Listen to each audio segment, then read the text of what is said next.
ওই আবু বকর কুফা নগরীর একটা রাস্তা দিয়া যাইতেছে, যাইতে যাইতে বাবা তাকায় দেখতে পাইলেন ফজর নামাজের পরে গো একটা ড্রেনের মধ্যে, একটা ডাস্টবিনের মধ্যে একটা মানুষের দেহ পড়ে আছে, একটা লাশ পড়ে আছে। কুফা নগরীর একটা মানুষ, তার দেহটা দেখা যাচ্ছে না, সুরতে দেখা যায় বাবা মুসলমান, কিন্তু তাকে ডাস্টবিনের মধ্যে ফেলে দেওয়া হইল। আল্লাহর নবীজির সাহাবী হযরতে আবু বকর একটা চিৎকার মেরে বললেন, বাবারা কে আছো রে? এই মানুষটারে ডাস্টবিনের মধ্যে ফেলে দেওয়া হইল, কোনো মানুষ কাছে আসতে চায় না। একজন বৃদ্ধা ডাক দিয়া বলে, নবীর সাহাবী গো, ও নবীর সাহাবী কি ব্যাপার, আপনি এই মানুষটার চেহারা দেখতেছেন? বলে হ্যাঁ। লোকটা মারা গেছে? বলে হ্যাঁ। যদি মুসলমান হয় তাইলে তারে কবর দেওয়া হবে, যদি বিধর্মী হয় তাইলে তার ধর্ম অনুযায়ী সৎকার করা হবে। লোকটা ডাক দেয়া বলে, ও নবীর সাহাবী আবু বকর, লোকটা কইল মুসলমান। তাইলে লোকটা মুসলমান কইলে মানুষ কেন তার ডাস্টবিনে ফালায় রাখছে? ও নবীর সাহাবী আবু বকর, লোকটা দুনিয়ায় এত গুনাহ খাতা করছে গো, লোকটা চুরি করতে কোনোদিন দ্বিধাবোধ করে নাই, ডাকাতিও কম করে নাই, লোকটা খুন খারাপিও কম করে নাই, লোকটা এমন কোন গুনার কাজ নাই যে লোকটা করে নাই। এই কারণে আমরা তাকে ডাস্টবিনে ফালাই দিছি, আমরা তার জানাজা করতে চাই না। আবু বকর ডাক দিয়ে বলে, হাই রে কপাল পুরা রে, এত বড় গুনাহগার ব্যক্তি, যে ব্যক্তিটা এত বড় গুনাহগার কপাল লইয়া দুনিয়াতে আসলো, তার গুনাহ খাতার জন্য তার এলাকার মানুষ তারে জানাজা দিতে চাই না। নবীর সাহাবী আবু বকর নিজে যেই মাত্র ধরলেন, কয়েকজনের ভিতরে একটু মায়া লাগছে, হাই রে হাই। নবীর সাহাবী আবু বকর যেই মাত্র ধরলো, আমরা একটু যায়া দড়ির, লোকটা যেহেতু গুনাহগার, এরপরেও বাবা তার হাত দিয়া ধরলো মানুষ, দইরা বাবা রে তারে গরম পানি দিয়া গোসল দেওয়াইতে কেউ আবার যায় না। বলে কেন যাব? আমরা সেই মানুষটা আমাদেরকে কষ্ট দিয়েছে, আমাদেরকে বড় আঘাত দিয়েছে। এই কথাবার্তা বলে বলে রে বাবা মানুষ তার এমন ভাবে গোসল দেওয়াইতে যায় না।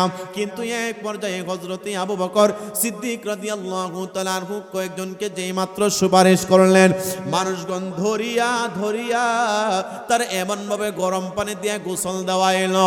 বন্ধুরে এখতিয়ার পড়ে রমা এই আল্লাহ, ওগো আল্লাহ ক্ষমা করে দাও, মাফ করে দাও, ক্ষমা করে দাও।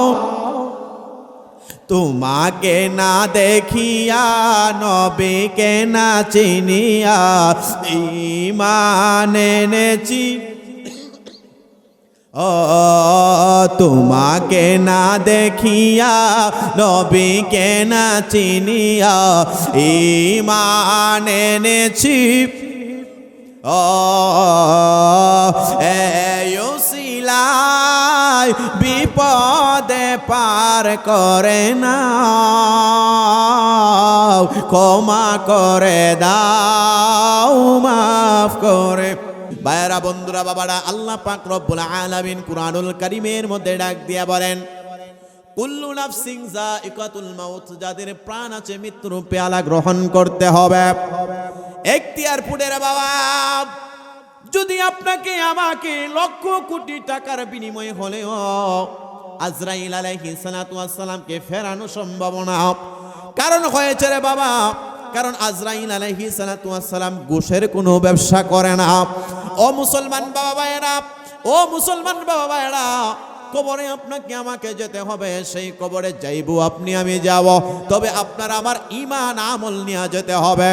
যদি আপনি কবরের মধ্যে যান, ওই কবরের মধ্যে যাওয়ার পরে যদি আপনার আমল না থাকে, ঈমান না থাকে, তাইলে বড় সমস্যা হয়ে যাবে।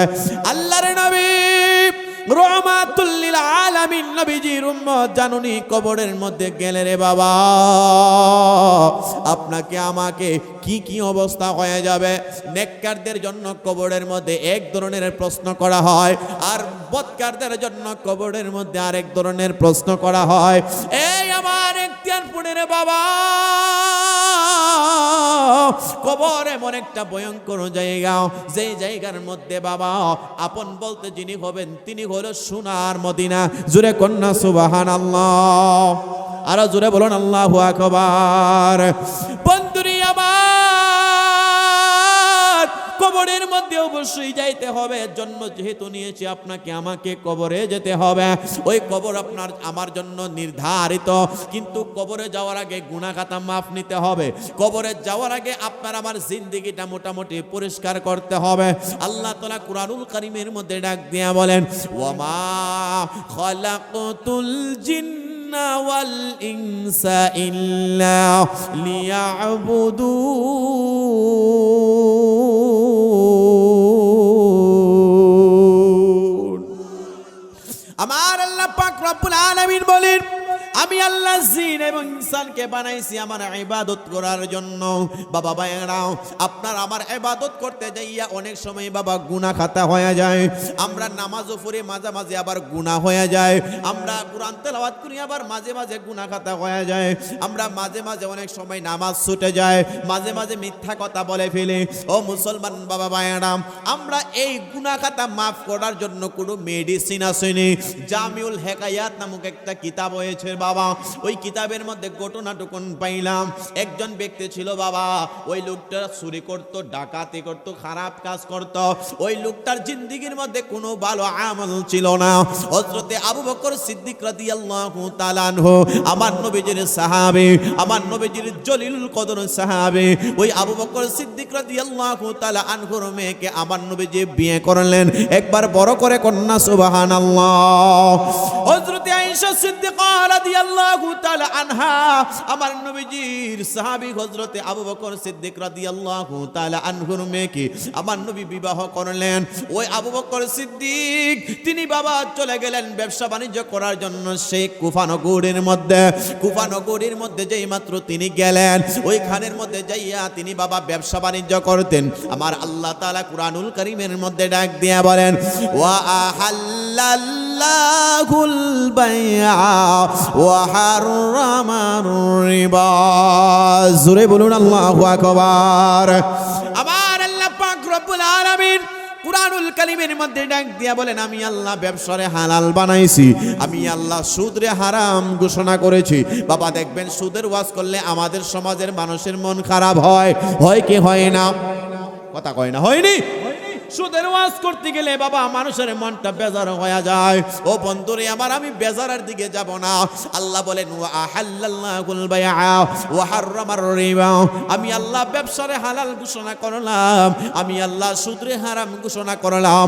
নবীর সাহাবী হযরতে আবু বকর সিদ্দিক রাদিয়াল্লাহু তাআলা আনহু, তিনি বাবা ব্যবসা বাণিজ্য করতেন। নবীজির স্ত্রী আমাদের সকলের মা জননী হযরতে মা খাদিজাতুল কুবরা রাদিয়াল্লাহু তাআলা আনহা, তিনি বাবা ব্যবসা বাণিজ্য করতেন। নবীজির আব্বাজান হযরতে খাজা আব্দুল্লাহ, তিনিও ব্যবসা বাণিজ্য করতেন। নবীজির দাদ নবীজির নানা আব্দুল ওয়াহাব, তিনিও ব্যবসা বাণিজ্য করতেন। ও মুসলমান বাবা ভাইরা, যুগে যুগে ব্যবসা বাণিজ্যের মধ্যে অনেক লাভ আছে। আমাদের মাযহাবের ইমামে আজম আবু হানিফা রাহমাতুল্লাহি আলাইহি, তিনিও ব্যবসা বাণিজ্য করতেন, কোনোদিন সুদের লেনদেন করেন নাই। তাইলে বোঝা যায় ব্যবসার মধ্যে লাভ আছে, সুদের মধ্যে ক্ষতি আছে। জুড়ে বলেন ঠিক না বেঠিক? কথা কষ্ট হইতেছে নি আপনাদের?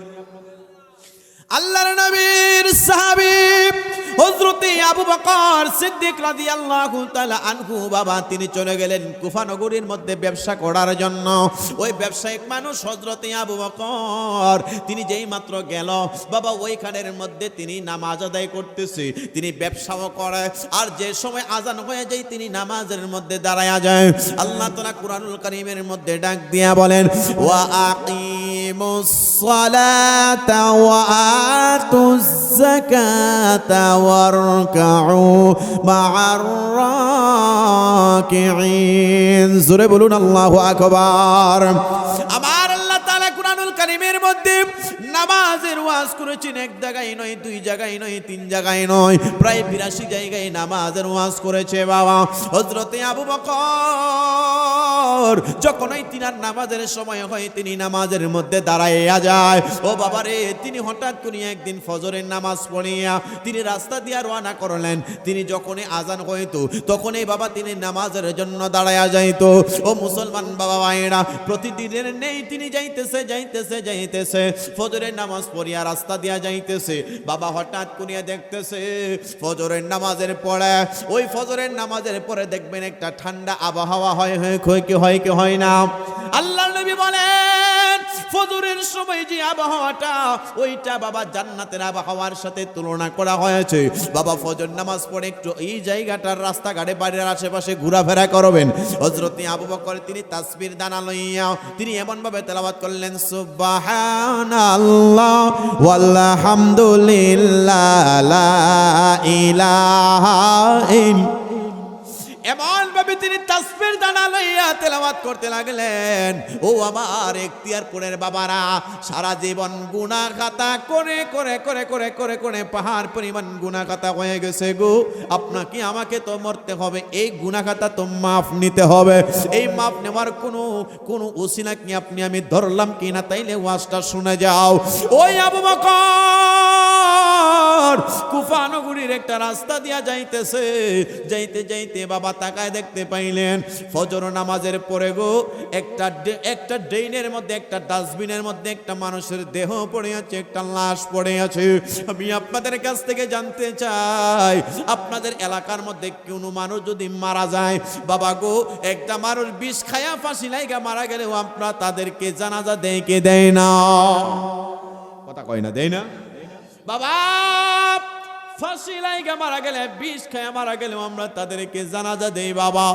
কিন্তু কুফানগরীর একটা মানুষ, তার দেহটা দেখা যাচ্ছে না, সুরতে দেখা যায় বাবা মুসলমান, কিন্তু তাকে ডাস্টবিনের মধ্যে ফেলে দেওয়া হইল। আল্লাহর নবীজির সাহাবী হযরতে আবু বকর একটা চিৎকার মেরে বললেন, বাবারা কে আছো রে? এই মানুষটারে ডাস্টবিনের মধ্যে ফেলে দেওয়া হইল, কোনো মানুষ কাছে আসতে চায় না। একজন বৃদ্ধা ডাক দিয়া বলে, নবীর সাহাবী গো, ও নবীর সাহাবী কি ব্যাপার? আপনি এই মানুষটার চেহারা দেখতেছেন? বলে হ্যাঁ। লোকটা মারা গেছে? বলে হ্যাঁ। যদি মুসলমান হয় তাইলে তার কবর দেওয়া হবে, যদি বিধর্মী হয় তাইলে তার ধর্ম অনুযায়ী সৎকার করা হবে।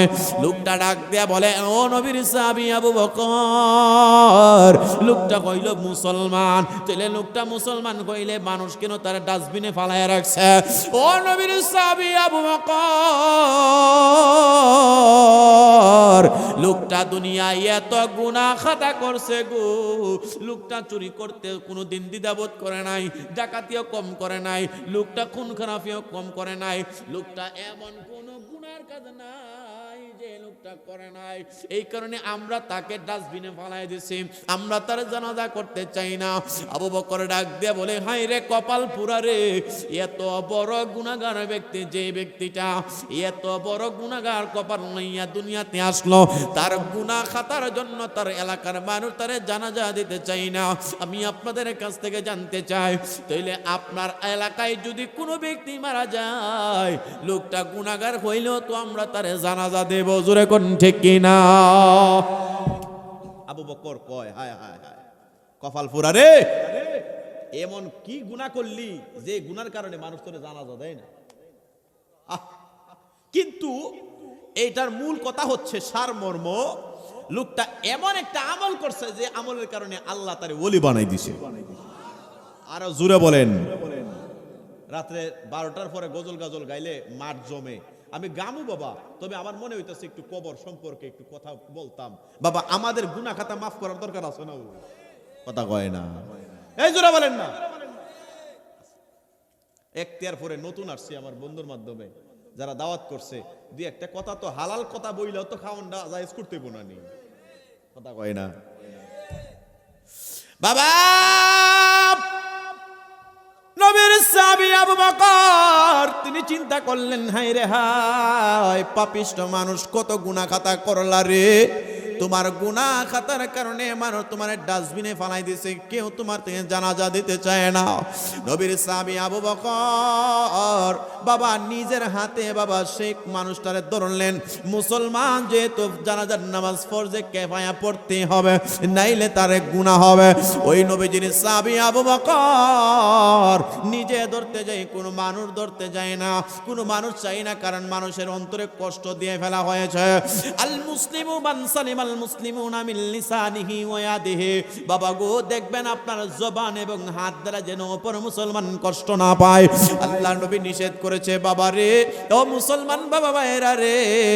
আবু বকর বারবার তিনি এমন ভাবে ধরতে চায়, মানুষ ধরতে চাই না, বলে হুজুর আমি আপনার সাহাবী হিসাবে বড় সম্মান করি গো, কিন্তু মানুষটা আমাদেরকে বড় কষ্ট দিয়েছে, চুরি করেছে, ডাকাতি করেছে, এই কারণে আমরা তারে জানাজাও দিতে চাই না। নবীর সাহাবী আবু বকর তার জন্য চোখের পানি ফালায় ফালাইয়া বড় আফসোস করতে লাগলো। আমি জানতে চাই দুনিয়ার সকল মানুষ যে খবর না জানে, জিনার কাছে খবর আছে, তিনার নাম কি? আর আওয়াজ দিয়ে বলুন আল্লাহ আল্লাহ। ওগো আল্লাহ ক্ষমা করে দাও, মাফ করে দাও, ক্ষমা করে দাও। তোমাকে না দেখিয়া, নবীকে না চিনিয়া ঈমান এনেছি। ও তোমাকে না দেখিয়া, নবীকে না চিনিয়া ঈমান এনেছি। ও উসিলায় বিপদে পার করে না,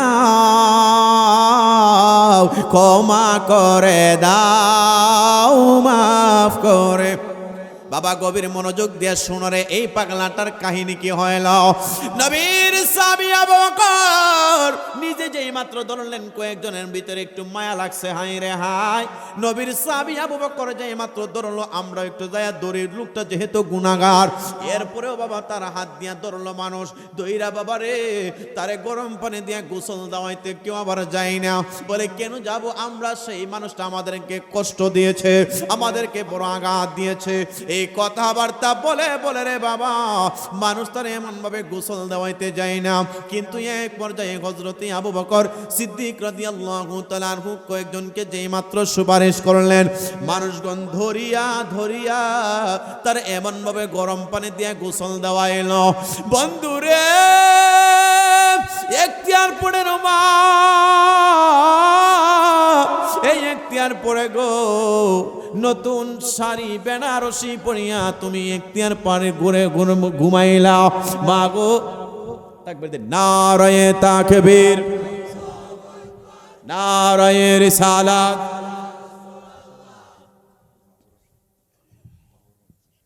পিসাব হুজুরের আগমন এই মাহফিলের পক্ষ থেকে সকলে জোরে বলেন না মারহাবা। আমারে জানাইবেন না, আমি তো হুজুর সাথে পরিচিত না। সকলে জোরে কোন না মারহাবা।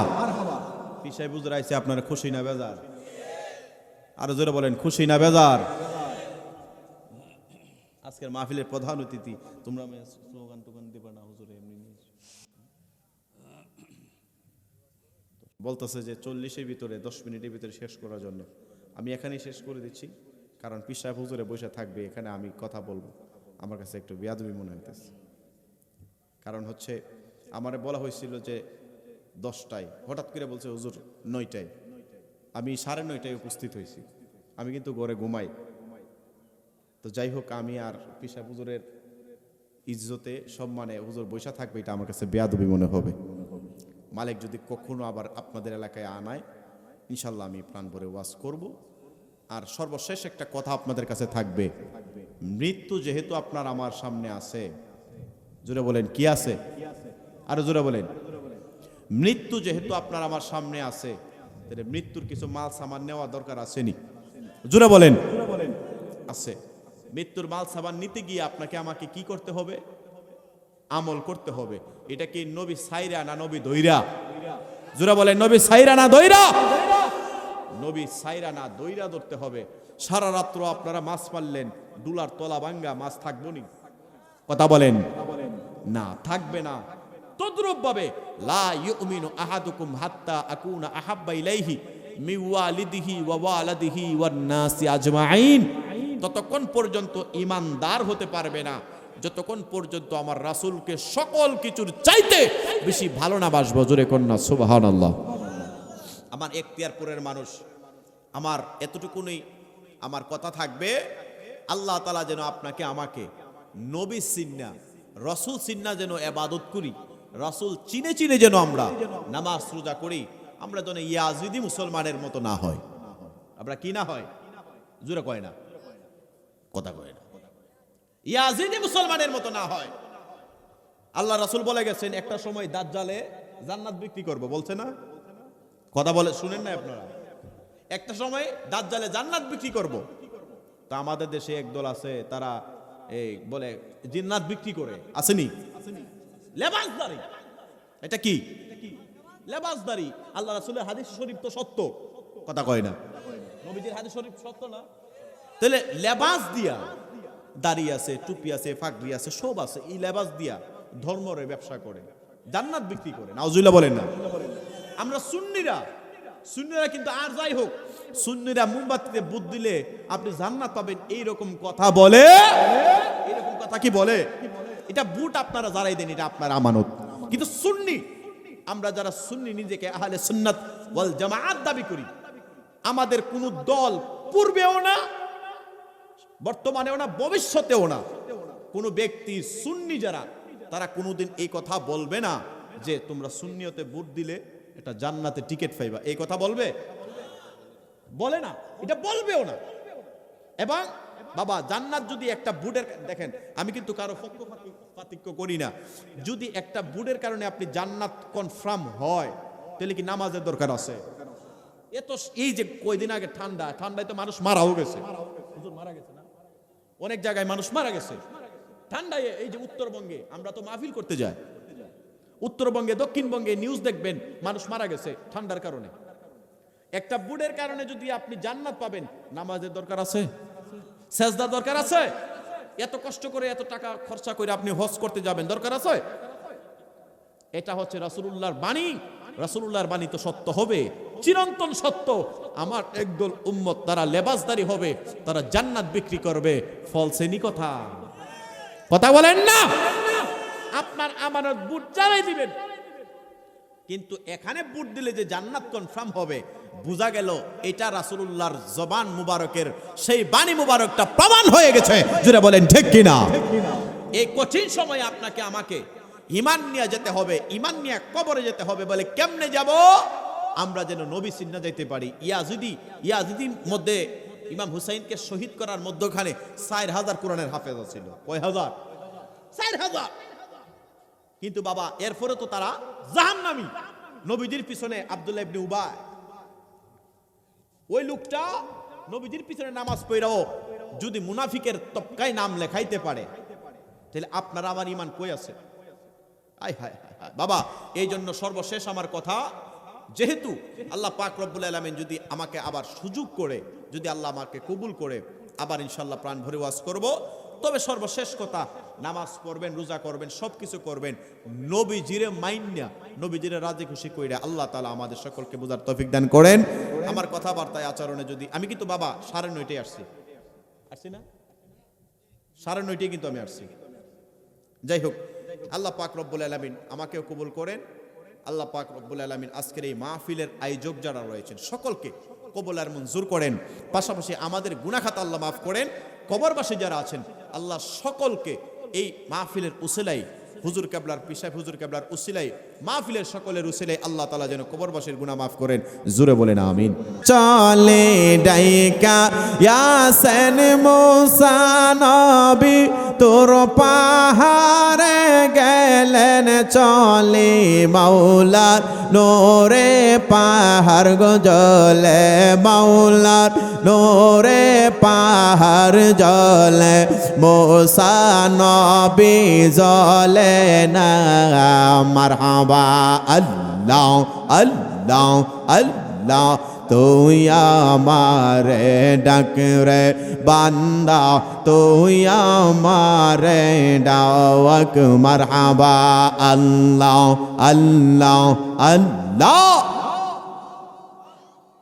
ডাইকা ইয়াসেন ইব্রাহিম নবী নমর দেয়া গুনে ফেলে ডাইকা ইয়াসেন ইব্রাহিম নবী নমর দেয়া গুনে ফেলে আগুন হইল ফুল বাগিচা আল্লাহ আগুন হইল ফুল বাগিচা ইব্রাহিম নবী জ্বলে না মারহাবা আল্লাহ আল্লাহ আল্লাহ তুই আমারে ডাক রে বান্দা তুই আমারে ডাক মারহাবা আল্লাহ আল্লাহ আল্লাহ সুবহানাল্লাহ ওয়ালহামদুলিল্লাহ লা ইলাহা